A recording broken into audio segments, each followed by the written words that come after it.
إقصاء مبكر وبطريقة مهينة. Ce sont mes propos que j'assume pleinement. أتمسك بكل التصريحات فيما يخص تقديم الحصيلة للشعب الجزائري. الشعب الجزائري كان يستنى في نتائج مفرحة ونتائج مشرفة.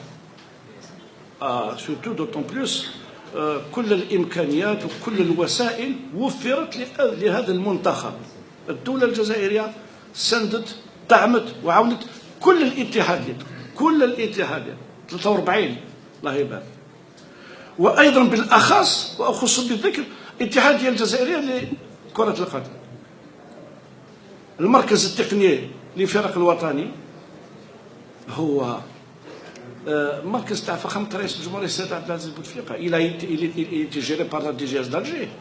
Mais de là à dire aucun responsable de l'État واحد أي مسؤول دولة ما جاش ولا ما عيطليش باش يقول لي كاش ما خصك ولا كاش ما ندعم ولا كاش ما نعاون، ça aussi c'est inadmissible. Ça j'espère, je les mets encore des propos entre guillemets, parce que si tel est le cas, on demande pardon et on les retire. Ou le président de la fédération qui n'a pas donné de résultat, je vous le dis aujourd'hui, il doit partir.